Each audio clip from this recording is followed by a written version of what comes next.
Howdy, all of you delicious people. I'm here today to review Archive 81, Season 1, Episode 5. So, it seems that since we're getting closer and closer to the end of this episode, and it seems that there's some episodes toward the end that are a little bit shorter than others, it seems like we're getting answers in this episode. Technically, why Davenport had gone on and wanted Dan to do this whole project here, why he's putting forth a big amount of chunk of change for him to do this mission.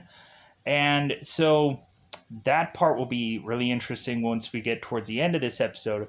But we mostly have a Melody-focused episode, even to the point of her not having a camcorder at every second of this show, because I guess they're just like, F it. Like, she doesn't have to have the camcorder the whole entire freaking time. Like, let's just have this go on and not have her every single time have this camcording thing, because we can go on and justify there's some other reason why Dan is to possibly get this information. Because once they put those tapes in there, like, it seems like we can go on and reasonably think that Dan can come up with some kind of conclusions upon his own self. So I think, bizarrely, I was technically right about the show in the early stages of it, where I was thinking that there is some kind of thing, that this building is some kind of beacon to want to go on and addict people, let's just say, or or make people more and more just be consumed into this building for one reason or another, and everybody has to come up with some reason to go to this building. And maybe we'll go on and we'll find out that Melody is to just get sucked in here because maybe they're kind of more and more giving her hope just to dash those hopes possibly at some point. So, and in my head, I keep having this this kind of brain thought of if it's possible that there is a connection between the comment and this new thing that they're introducing in this episode called the mold, which I'll leave that vague for people to go on and figure out what that is.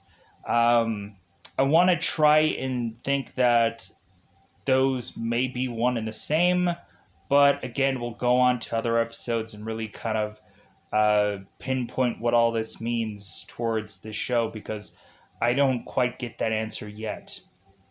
So hopefully I'm going to be able to technically go and say all of this technical jargon in this episode, because we have some words and stuff chucked around here. So it seems that we're also getting to the point of this episode where we're going on and having some mysterious deaths that it's kind of like, okay, maybe somebody's trying to keep people quiet or trying to snuff somebody out if certain people are getting answers. And I want to say it's one person, but then I'm possibly thinking it's like, well, no, it can't be, because the way of which that this show ends, it doesn't rationalize to make sense that it has to be one person. It probably has to be a certain specific number of people, but people nonetheless that are trying to hush people up. I'll leave it at that. So, with that said, really just interesting show. We have Annabelle, who is to kind of have a thing with her going on here that is to kind of possibly make her go into a possible madness of sorts, and eventually we'll go on further into this episode and we'll talk about that and dissect it and all that jazz. So let's go into it. Let's go into that double five because it's about that time yet again. Let me know in the comments below what your theories are about this show. Unless you've already seen the whole thing, then you're probably just like, nah, like, I just enjoy it because this and that and whatever and what have you. Really, for me, I always just like to, like, I always like to kind of, like, throw in the fan and just kind of see if it, like, if any of it sticks, so to speak. Uh, a weird analogy, I know, but, like, there's always like, man, I guess there was some little bit of something that I could have technically just said, yeah, I was right about it all along, even though no, like, nothing about what I said was right all along. But I like to have these little tiny victories when it comes down to a mystery or having to figure something out or figuring someone out. So, with that said, let's go into that double five because it's about that time yet again to go into this thing called spoiler time. Spoiler time. It's about that time to get into spoil this episode. So we of course go on into this episode, and again, we are not really focusing whatsoever on Dan until the very tail end of this episode. But again, we have Melody who's kind of seeing flashes of him and so on and so forth. So really here we go on, and I'm trying to figure out the best way to start this episode, or I'm trying to figure out the perfect way to start this episode. So we go on and of course have Melody, who is laying bedside to Beatrice. I would consistently call her, or I would call her Reyes because that's her last name. And so more than likely, a lot of people will be like, who the is Reyes? That's her last name. So we go on, we have Melody, who is bedside by, of course, Beatrice here. And we have Beatrice here who's like scarred and like her like eyes are just bandaged and face and whatever.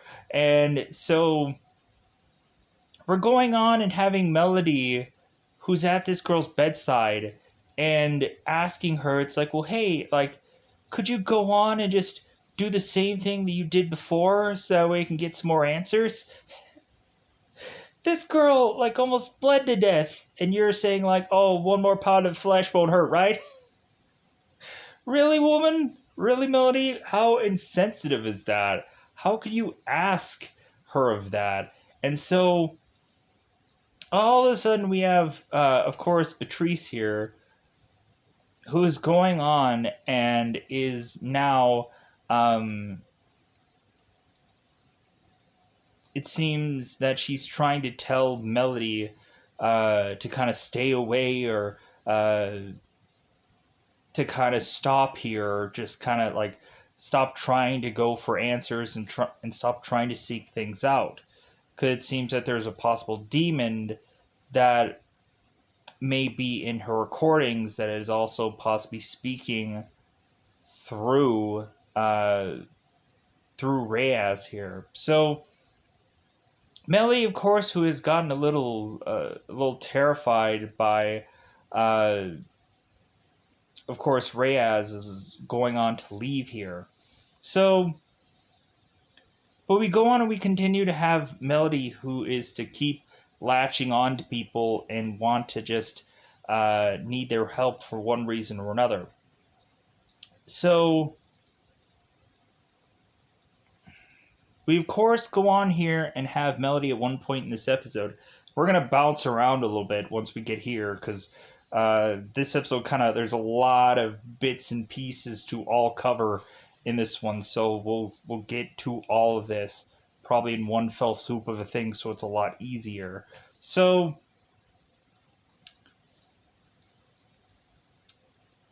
we go on and we of course have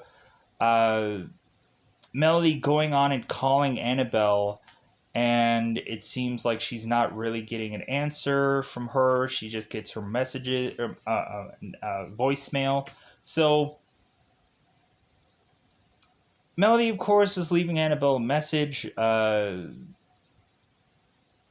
and so Melody's going to leave it at that. So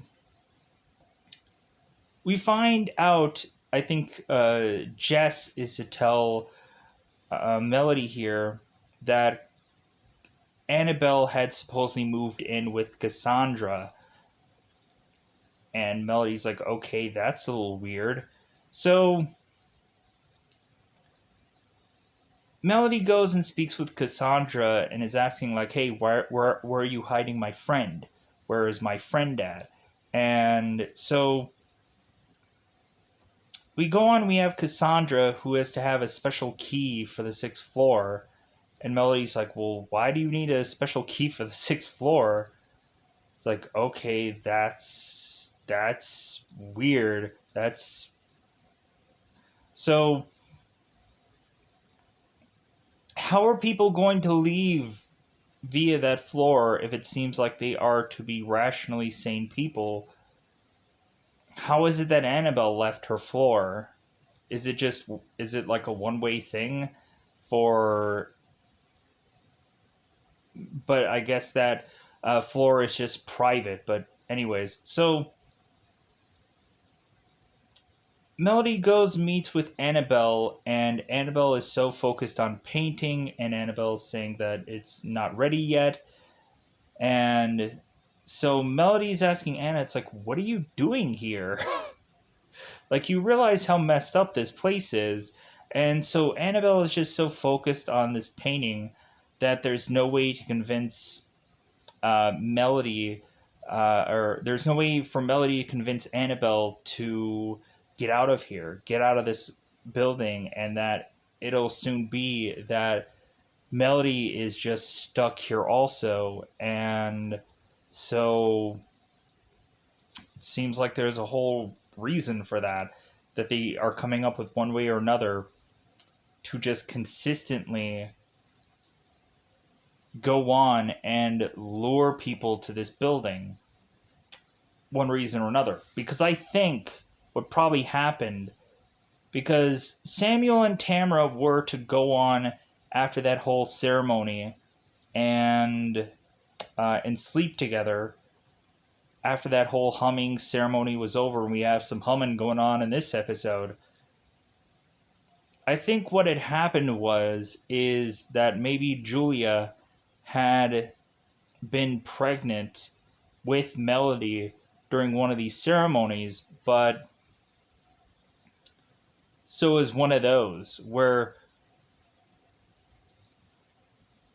possibly either Julia had sent this girl away on purpose for her to make her way back here with other people, or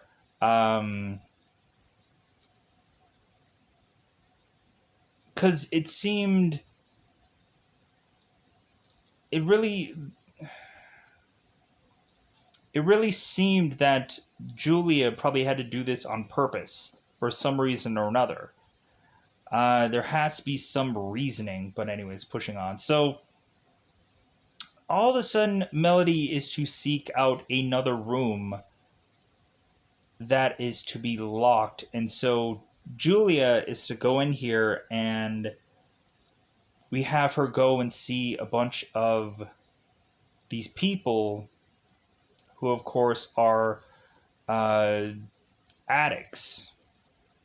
And we also have Melody, who's seeing a big, substantial amount of mold that is to be put on this wall. So all of a sudden, we start going through and having Melody have this like camcorder out, just kind of like seeing this whole thing here, seeing a number of these people just humming it out. They're just humbanging. So all of a sudden, we have one addict who approaches Melody and is like, well, hey, like, you with Father Russo's? Like, are you, like, here to help us? Like, are you... And so all of a sudden we have John Smith, the janitor-looking guy, that arrives and is like, hey, like, get away from her. And so John Smith is grabbing Melody and telling her to get the heck out of here. And so Melody's asking John Smith, like, hey, what is going on here? What are you guys doing in this room? Why are you guys locking them in here? And so John Smith says that Samuel was to go on and lock all these addicts in here because they're recovering. Okay, that is the weirdest form of rehab that I've ever seen. You like they're being locked in a room and you're not sure if they're being fed and being getting drink and whatever. Like, how do you know that these people are being taken care of? Because it doesn't really seem like they even have a bed in that place. So we of course have Melody going on and talking to John Smith, and like all this is just attached to Samuel for some odd reason. So since uh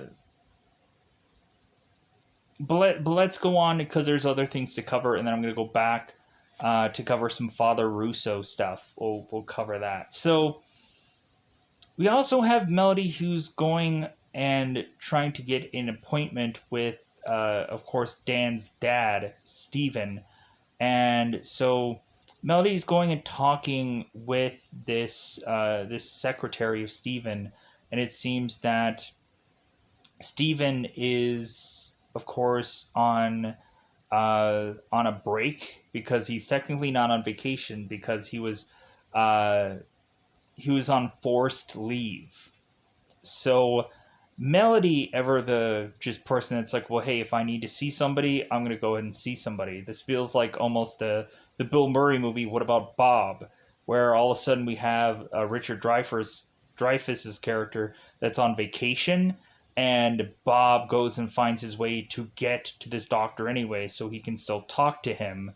And we consistently have Richard Dreyfuss's character that's like, Bob, I'm on vacation. Like, I'll go on and I'll give you a number for a therapist that you can talk to. Like, I'm on vacation right now. I'll be back in X amount of days, Bob. Here's a phone call for you to call somebody.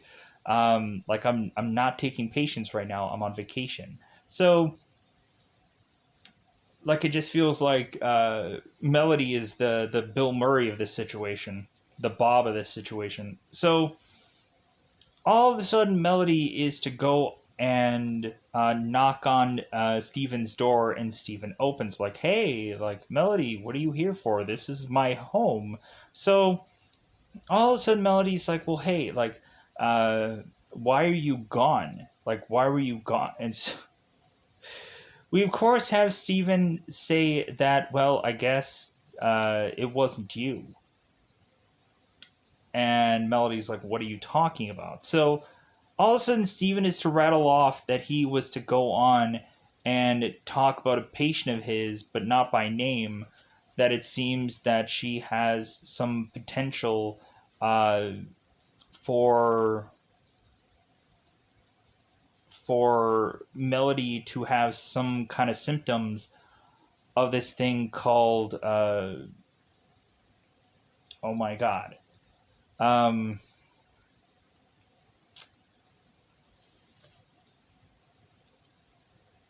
I know it starts with a B. Let me pause here for 1 second. Baldung, where it seems that uh,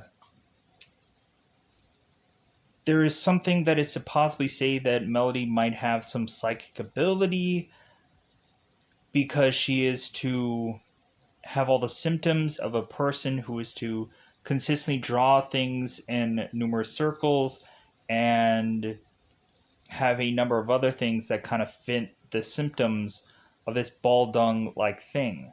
And so we, of course, had Steven reach out, and it seems that the person that he is to go and talk to via this vlog or this blog or something, it seems that they're to go on and say that Melody may not have all the symptoms and that it may not be that.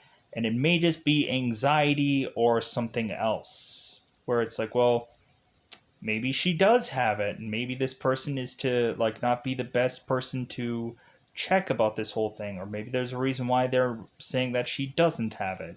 for whatever goofy reason. So,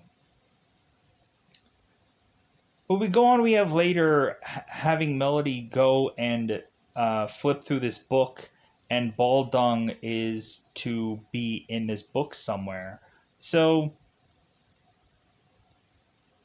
but we'll get to that. So, Steven, I guess, is to now be drawing the conclusion of, like, okay, who went on and kind of put him in hot water. He's kind of curious about it. But anyways, so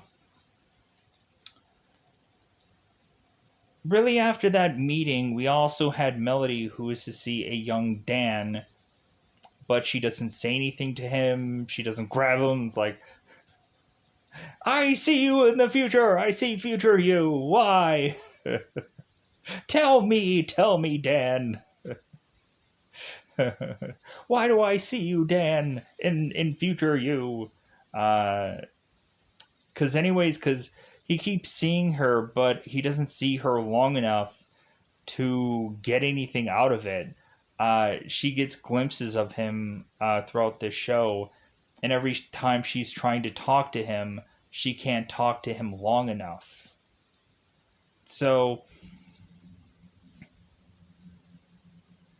we go on, and so Melody is to go and talk to Father Russo because she is going and meeting with Chris, who is to be the addict that she had met at floor 6. And so Chris is going on and saying that there was this drug out there called Stardust that he had gotten addicted to. And that addiction had given him to be in a whole nother world. And it seems like we're starting to hear that a lot. That a lot of our characters, every time they are mixed with either this mold or whatever this drug is, it seems like they are to be seeing a whole nother world. Which could be some kind of art dimension of sorts. Because when we think about it, like a video can be a piece of art. A painting could be a piece of art. So maybe there is something here where there is possibly a demon of sorts along with these witches that are possibly trapped in this art dimension. Could that be possible? Maybe? No? That's what I thought.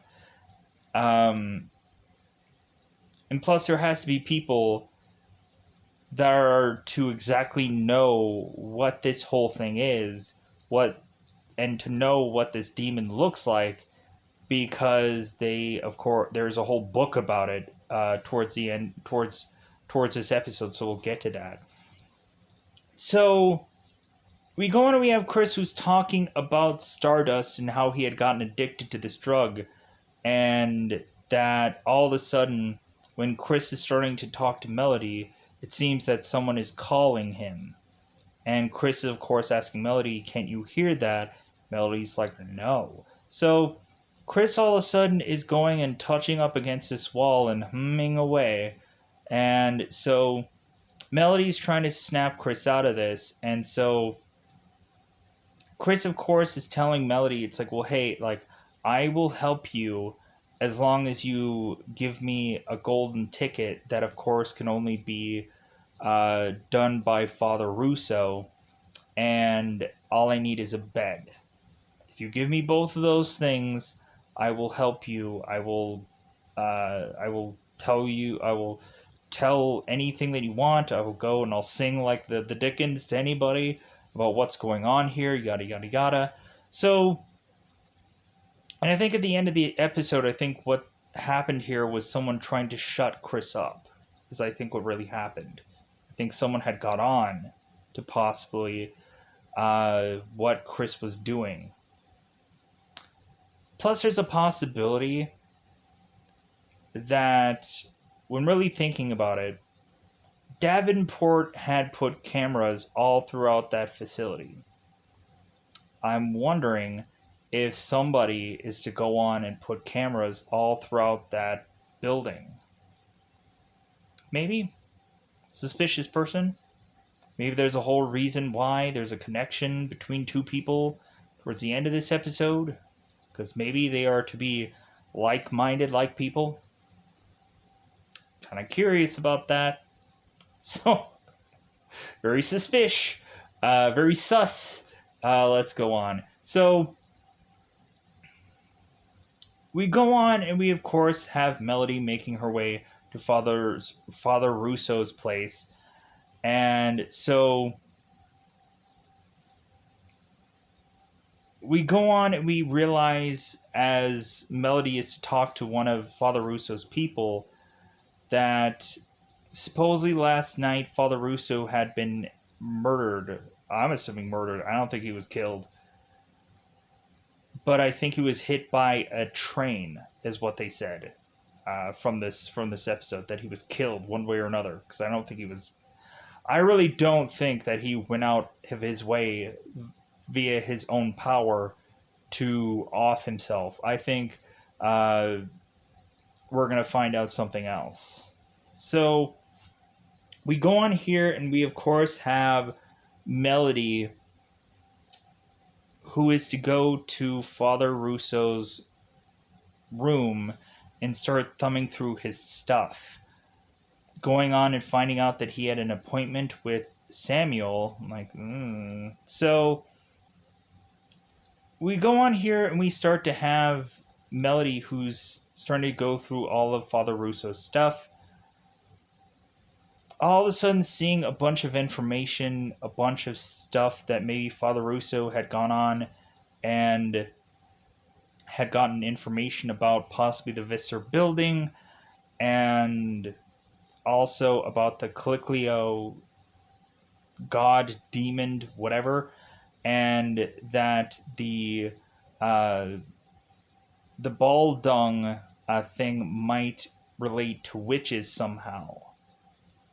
And how is it that Melody didn't just take this book from a dead man anyways? Bugs me. Like, if Father Russo is dead, I would have freaking taken that book and just be like, okay, yoink, because I want to find out all the answers that I possibly can. Because I don't think this is going to be an easily Google search, so to speak. Or I'm assuming at some point maybe Melody is going to desperately go and try to find that book that was in Father Russo's research. We also have it to where there's a piece of paper that says Visser on it. So I'm wondering possibly if somebody has been calling this building wrong this whole entire time. That maybe Visser either might mean something, or there's a reason why it says Visser on that piece of paper. I'm kind of wondering if there's like more to this riddle or more to this figuring out, and hence why they call it the Visser building. I'm just curious. I don't know. There might be more of a riddle here than we're figuring out. So we then go on, and after it seems the Melody is to get all these answers, and she's not in here for very long, she then goes on and is to realize someone is trying to make their way into this room, and so she hides underneath this desk waiting for who it is that is to come on by. So now we go on and we have Samuel that is to make it into this room and mention that he is to have some book that he needs to take from Father Russo's place, which I'm wondering if he's going to go on and take that book, or I'm wondering if he is to just make up some excuse for coming back into this room. Because we go on and we find Samuel going and taking that appointment thing and tearing it off, so that way I guess he doesn't have a motive for Russo's murder. And so he goes on and grabs a book and is to walk off with this lady. because they're going on and doing some candlelight visual for Russo, and Samuel wants to be a part of that. And he's like, "Oh, okay, I grabbed this book here. Let's go and leave." So we also had Melody figure out that it seems that Samuel in this book is to have a number of different identities. Sometimes he's Samuel, sometimes he's Virgil, sometimes he's other people. So there's something that is to just be like, huh?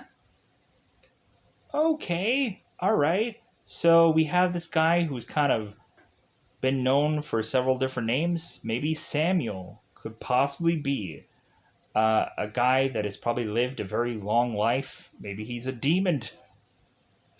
Maybe he's a demon and he's lived forever. Maybe we're gonna be like a ghost ship kind of thing where this guy has lived decades. Uh, Not quite sure until eventually we get more and more into this show.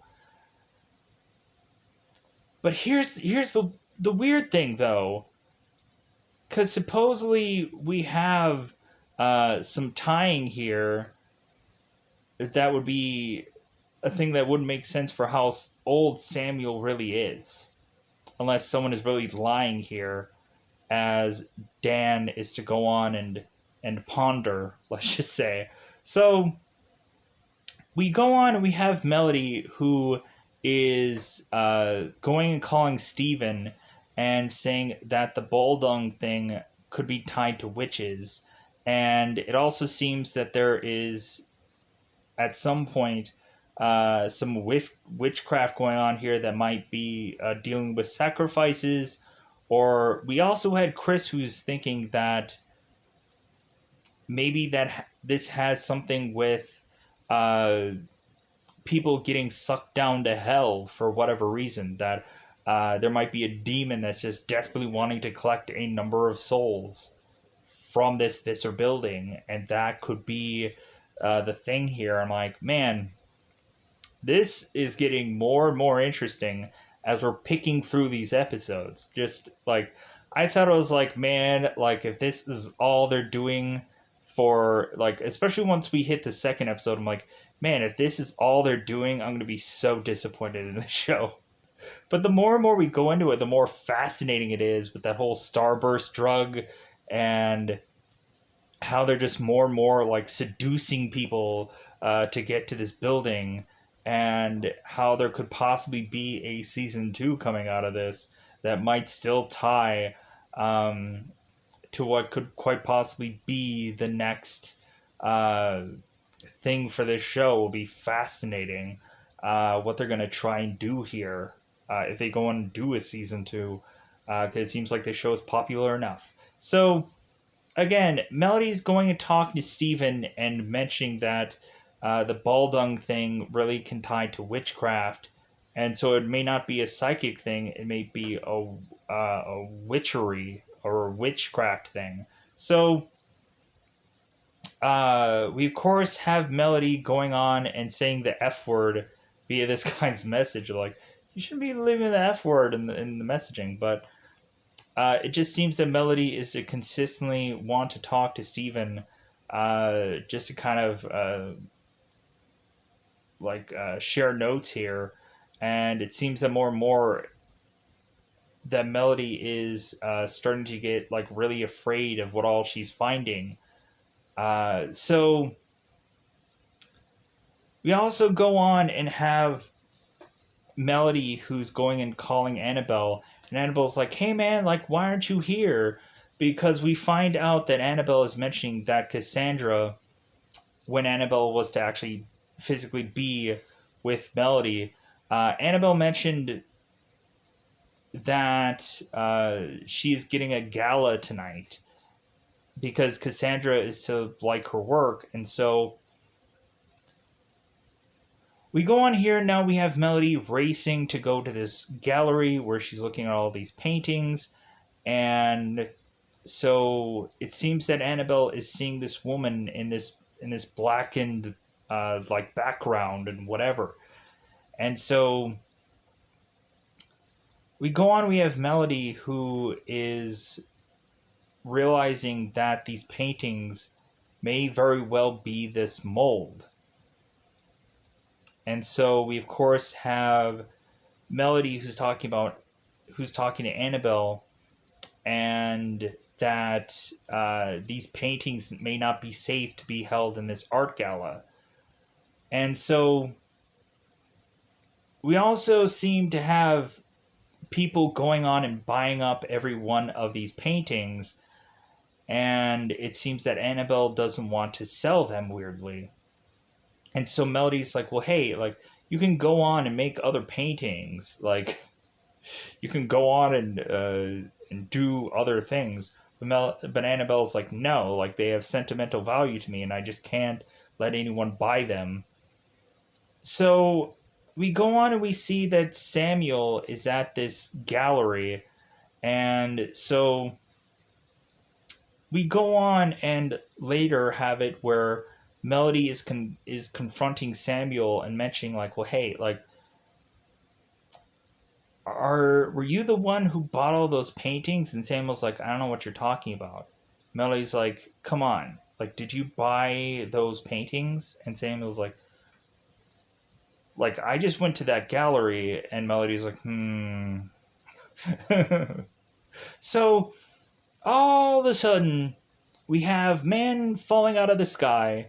This man, Chris, sadly, and he is to fall to his death. So all of a sudden, we have Samuel, who's kind of hovering over the body. All of a sudden, Davenport comes into frame, and he is to be looking at Samuel and kind of looking at the body. And so Dan is like, oh my god! Dan is watching the tape, and he is looking directly into the camera. And he's telling Davenport, it's like, I know you had some connection to here, you lying effer. And so, all of a sudden, Dan is in such an uproar and so upset that Davenport finally just kind of walks into the facility. He's like, hey, Dan, how's it going? Nice to meet you. So, we of course have Dan, who confronts Davenport about him being involved in this tape. And we of course now want Davenport to come clean about why he was in that tape. And so we have Davenport mentioning to Dan that Samuel was his brother. I'm like, oh my god. And so now Davenport is mentioning that Samuel was his brother, and that the reason why he wants all these tapes to be restored is because he's wondering if Melody, in a rage, was to go on and kill Samuel. And Dan's like, no, that didn't happen. No, that's impossible. And so Davenport's like, I don't know. I just want to find out what happened to my brother. I want to find out what happened to him and why he died. So we have it where Dan is just immediately thinking that, like, Melody is to be this goody good person, and there's no way that that Melody could have turned, so to speak, to the dark side or to the weird, bizarre tape side. Because we go on, we have Melody, who was to also talk to Steven and was to tell Steven about these tapes and the whole tape about the whole seance. And Melody is going to send Steven this copy. And while Melody is going and looking through this one copy of Reyes doing the seance, we go on and have Melody see this demon through this recording and how it might be warping or doing some weird things to this tape. So Melody goes and sends Steven a copy saying, hey, this is the tape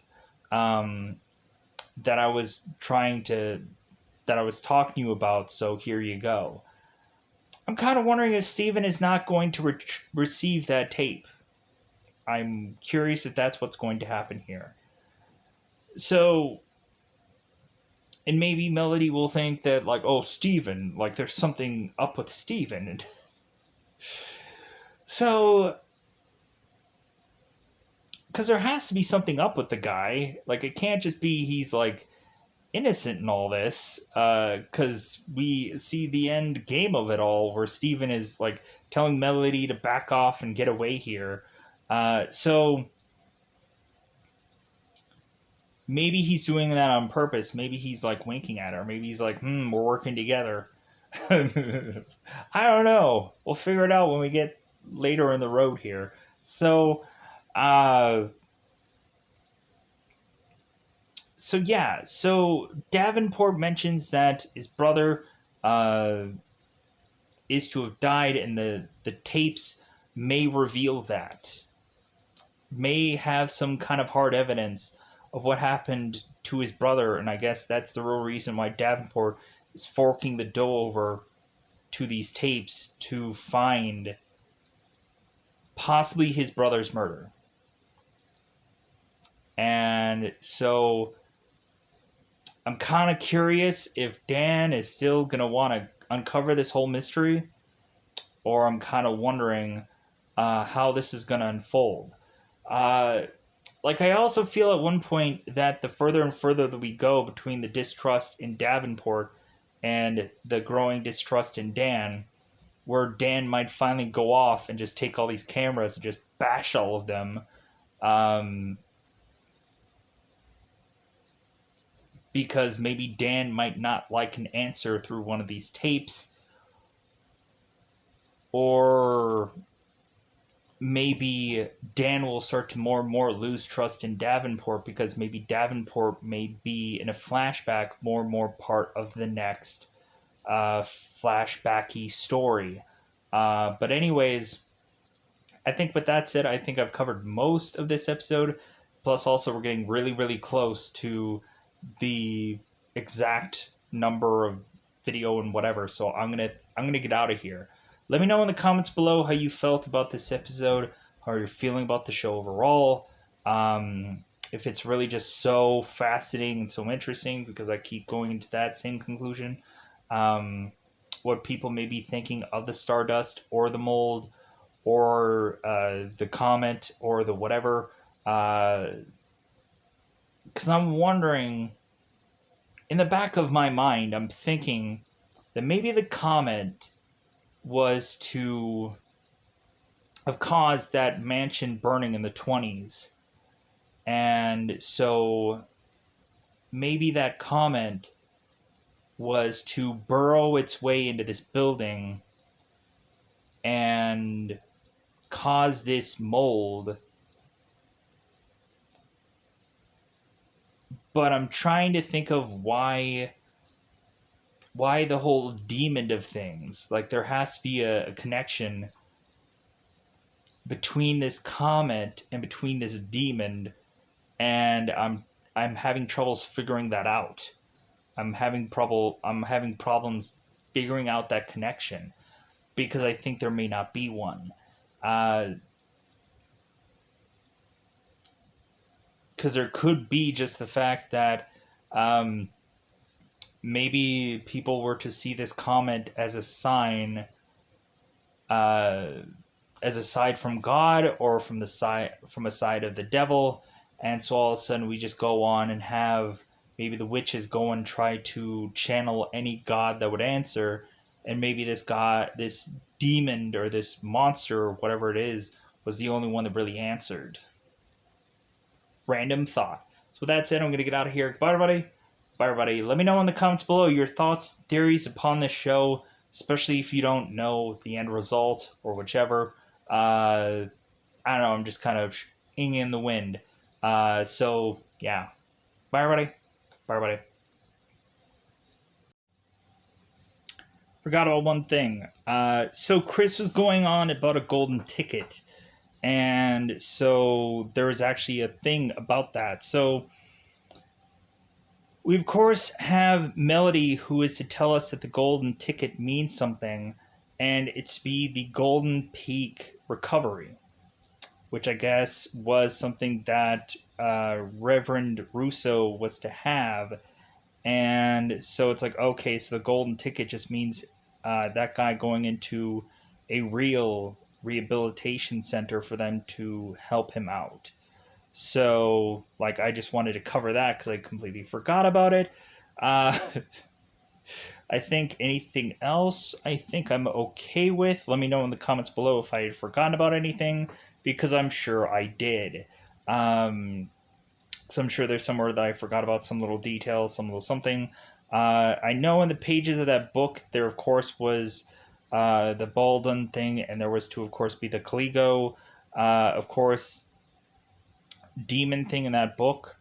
If anything, honestly, for some odd reason, that name actually does sound familiar, but for the life of me, I can't think exactly where it's from. Because quite possibly there could be a number of supernatural stuff that I've watched at some point. Um, but I also can think that it could possibly be tied, like for some goofy reason, I always go back to like a Ghostbusters cartoon episode where they go and they possibly have Caligo somewhere, um, or Caligo Vision. Caligo Vision. I don't know where that's from, but uh, let me go and pause here and let me think if there's anything that sounds like that. Let me pause here for a reason. I don't know. Maybe that's nothing. Because I went like Google search it, thinking like, oh, it's ColecoVision. Um, Trying to think that there would be some kind of something in there, but uh, yeah, more than likely I didn't Google search long enough where it's just like, nah, I don't think I'm gonna find any results. But anyways, I am going to get out of here. So goodbye, everybody. Bye, everybody.